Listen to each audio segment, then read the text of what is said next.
Assalamualaikum warahmatullahi wabarakatuh.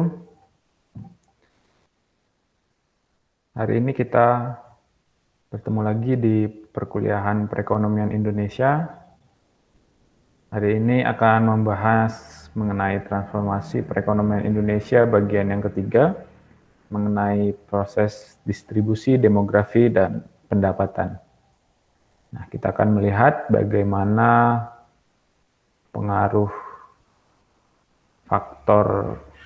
kedua faktor tersebut, bagaimana proses distribusi, demografi, dan perubahan pendapatan dapat mengakibatkan transformasi perekonomian di Indonesia.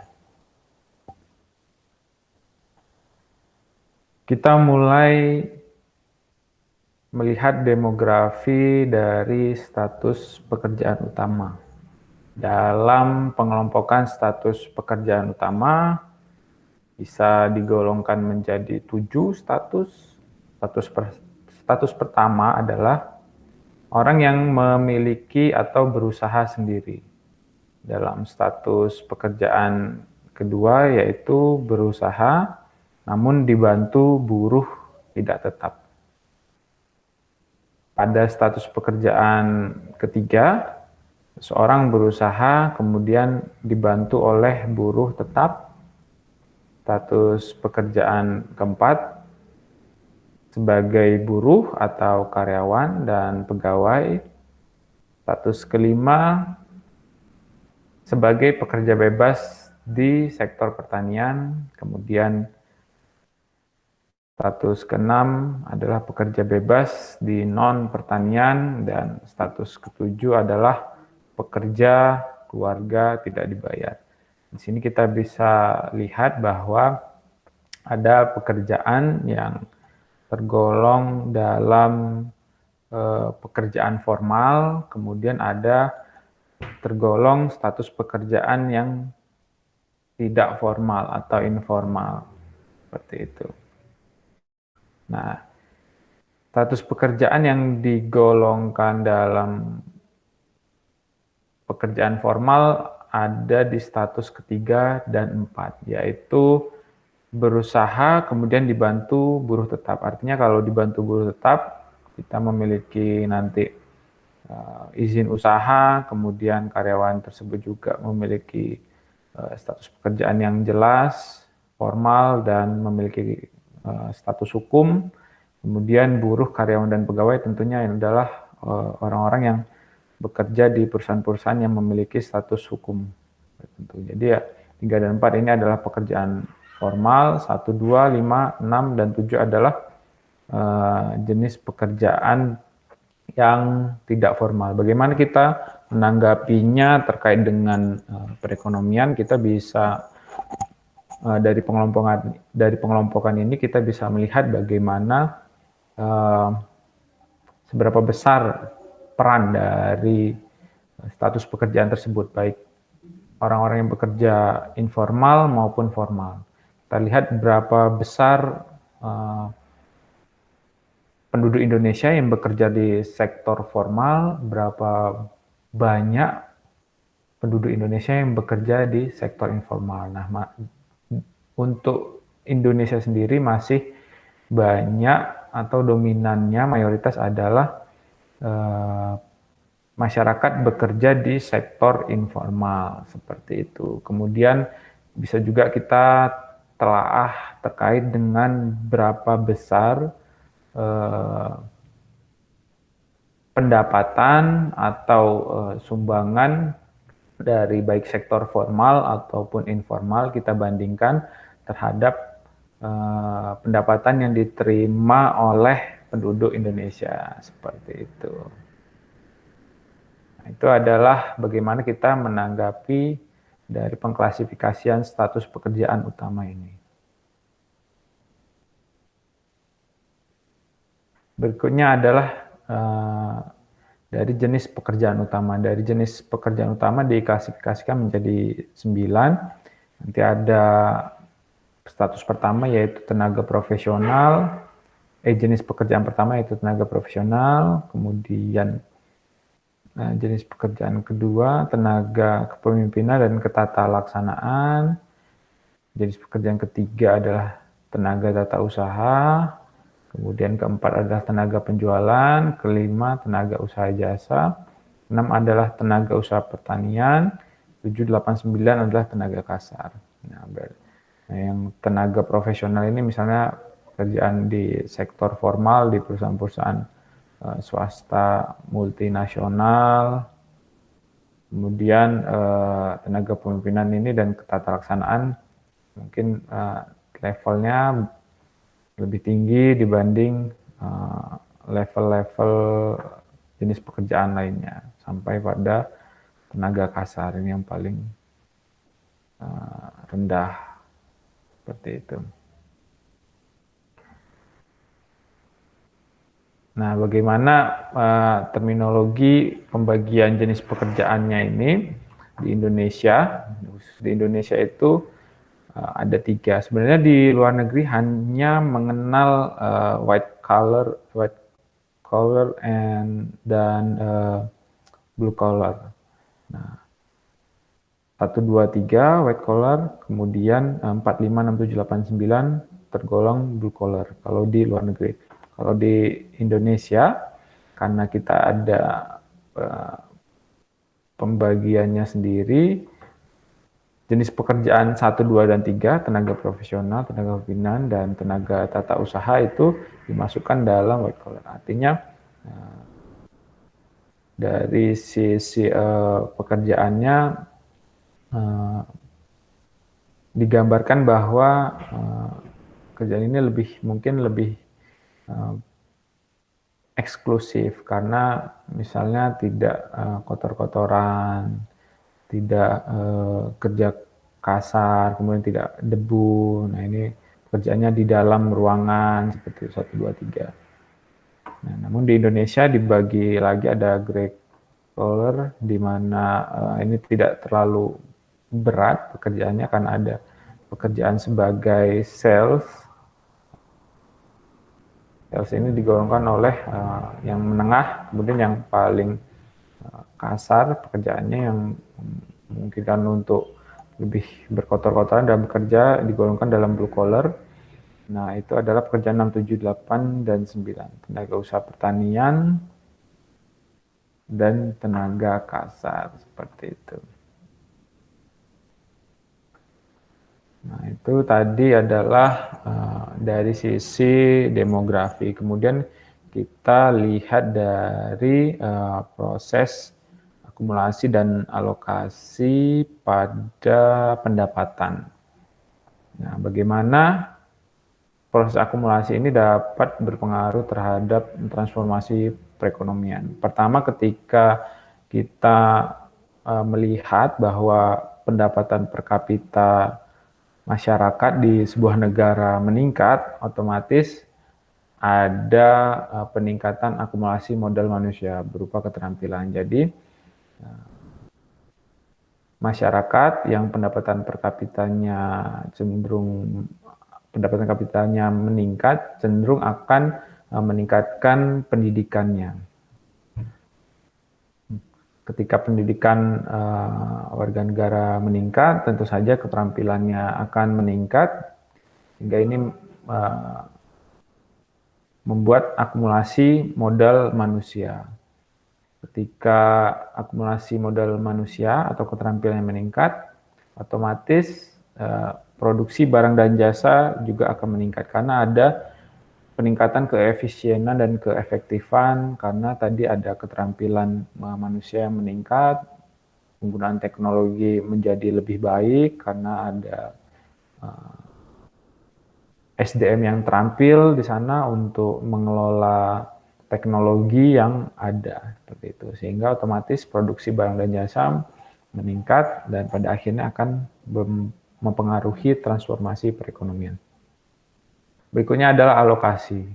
Dalam proses alokasi, ketika pendapatan per kapita warga negara meningkat, otomatis ada permintaan barang non-makanan yang meningkat. Jadi, kita sebagai manusia ketika memiliki pendapatan yang lebih tinggi, otomatis kita menginginkan mengkonsumsi barang-barang yang sebelumnya belum pernah kita beli seperti itu. Karena memiliki kelebihan dari sisi pendapatan, kita ingin membeli barang yang belum pernah kita beli sebelumnya. Nah, pada akhirnya dari alokasi pendapatan itu akan meningkatkan produksi barang karena adanya permintaan kita yang meningkat. Ketika proses akumulasi dan alokasi berinteraksi seperti itu, nah itu akan mengakibatkan transformasi atau perubahan lapangan usaha, baik itu jenis dan status pekerjaan. Kenapa? Nah, dari sini dijelaskan ketika alokasi dan akumulasi itu berinteraksi, hal pertama yang akan terjadi dari jenis pekerjaan adalah meningkatkan produksi industri dan dalam PDB. Kemudian akan meningkatkan permintaan tenaga kerja dan akan meningkatkan tenaga kerja yang terampil seperti itu.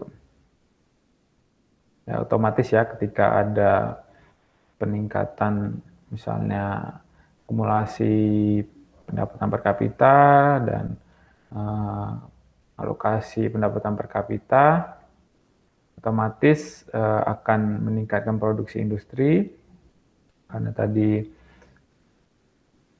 kita meningkatkan atau ya meningkatkan pendidikan, meningkatkan pengetahuan kita, kemudian kita juga menginginkan barang dan jasa yang belum pernah kita miliki sebelumnya, sehingga ini akan meningkatkan produksi industri, kemudian meningkatkan permintaan tenaga kerja, dan karena kita sudah terampil, tentu akan ada peningkatan tenaga kerja terampil. Berikutnya adalah peningkatan sarana prasarana dan perkembangan skala usaha perusahaan. Karena tadi sudah ada faktor yang pertama, tenaga kerja yang terampil itu akan meningkatkan sarana prasarana karena permintaan dari tenaga kerja atau warga negara yang memiliki pendapatan per kapita meningkat tersebut, kemudian otomatis juga akan meningkatkan perkembangan skala usaha perusahaan karena ada permintaan. Dan perubahan ketiga pada akhirnya akan meningkatkan skala usaha, kemudian permintaan pekerja lebih banyak, skala usaha meningkat, kita memerlukan tenaga kerja yang lebih banyak, kemudian kontribusi pekerja pada jenis pekerjaan juga akan meningkat terhadap PDB. Berikutnya kita lihat bagaimana transformasi status pekerjaan ketika terjadi interaksi antara proses alokasi dan akumulasi. Perubahan pertama adalah dimulai dari unit usaha semakin lama umur usahanya, semakin membutuhkan permintaan tenaga kerja yang terampil, kemudian pekerja dengan golongan profesional yang tadi white collar akan meningkat. Nah, perubahan yang kedua, ketika jenis pekerjaan white collar meningkat tadi, otomatis akan meningkatkan pendapatannya, pendidikan dan keterampilannya juga semakin baik, kemudian penawaran terhadap produk-produk yang dibutuhkan oleh pekerja-pekerja profesional tadi juga akan meningkat. Nah, proses yang ketiga yang mengikuti proses kedua adalah kontribusi lama bekerja dari para pekerja akan meningkat dan gaji akan meningkat, dan ini akan meningkatkan berpengaruh terhadap transformasi perekonomian Indonesia secara keseluruhan. Nah, di sini digambarkan transformasi distribusi pendapatan, di mana ada perubahan dari sisi industrialisasi. Pertama, kita memanfaatkan sumber daya, kita kebanyakan sebagai petani, kita memanfaatkan banyak pekerjaan dari sumber pertanian, kemudian berubah karena tadi ada proses transformasi distribusi yang sudah dijelaskan pada slide sebelumnya, akan merubah kita yang tadinya memanfaatkan pertanian berubah ke pemanfaatan industri, sehingga akan meningkatkan pada proses ini tingkat upah juga akan berubah menjadi lebih tinggi. Kita berubah menjadi industri, kemudian keuntungan para perusahaan otomatis akan meningkat. Keuntungan perusahaan akan meningkat, mereka akan meningkatkan akumulasi modal. Akumulasi modal mereka meningkat, nah otomatis para pengusaha tersebut akan semakin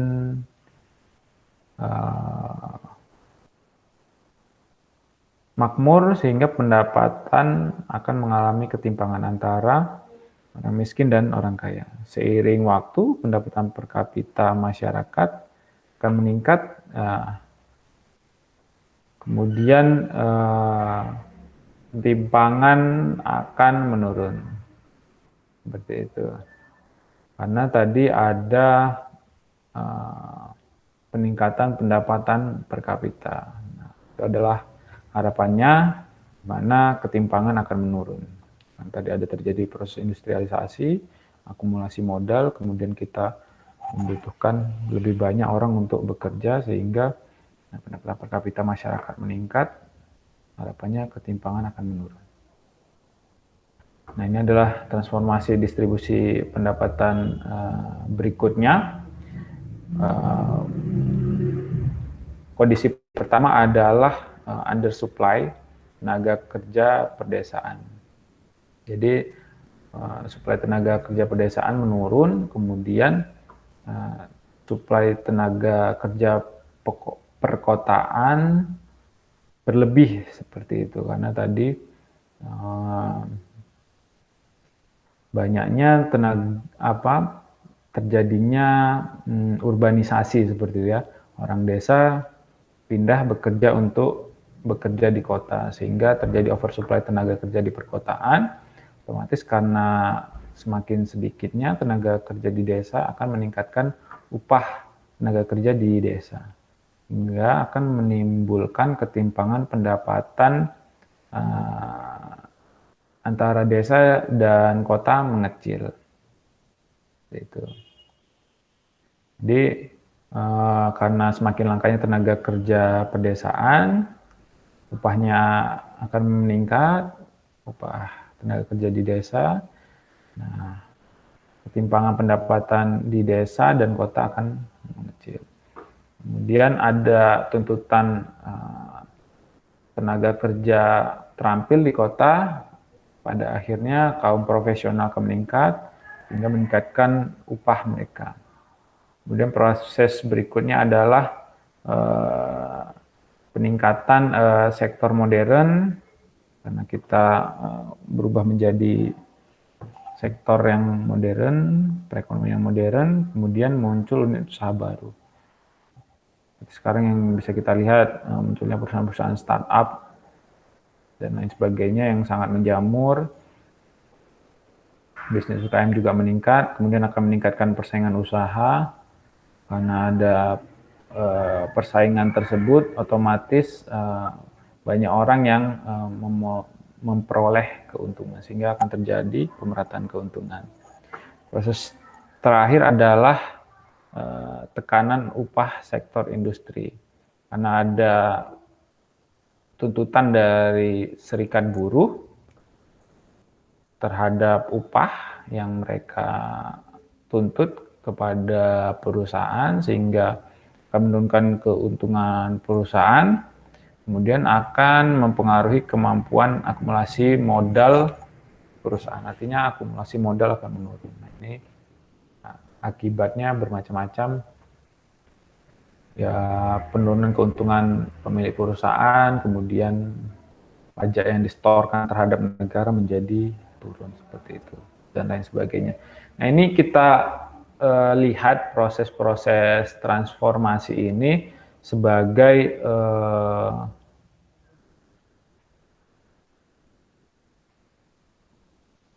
faktor atau alasan mengapa sebuah perekonomian itu dapat berubah. Nah, ini adalah proses-prosesnya. Kita dapat memahami kenapa sebuah perekonomian itu dapat berubah, dapat mengalami kenaikan atau mengalami penurunan, karena ada faktor-faktor ini yang sudah saya jelaskan, mulai dari bagaimana distribusi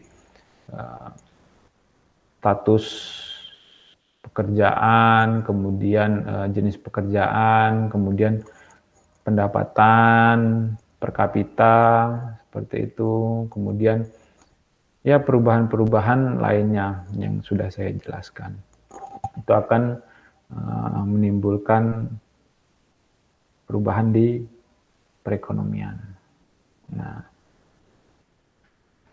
masuk ke bahasan kemiskinan secara lebih umum, saya bahasnya di sini. Ini adalah pengertian kemiskinan. Secara kualitatif, kemiskinan itu adalah ketidakmampuan memenuhi kebutuhan dasar. Secara kuantitatifnya tentu saja diukur berdasarkan misalnya kemiskinan adalah kelaparan, kemudian mudah sakit dan tidak bisa pergi ke dokter karena nggak punya uang, tidak memiliki akses yang baik untuk bersekolah, kemudian tidak bisa membaca. Nah, itu adalah pengertian kemiskinan secara kuantitatif.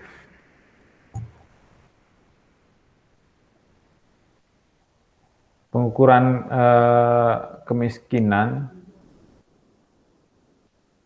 secara relatif dapat dibagi 3 di sini. Pertama, kita lihat dari persentase distribusi pendapatan.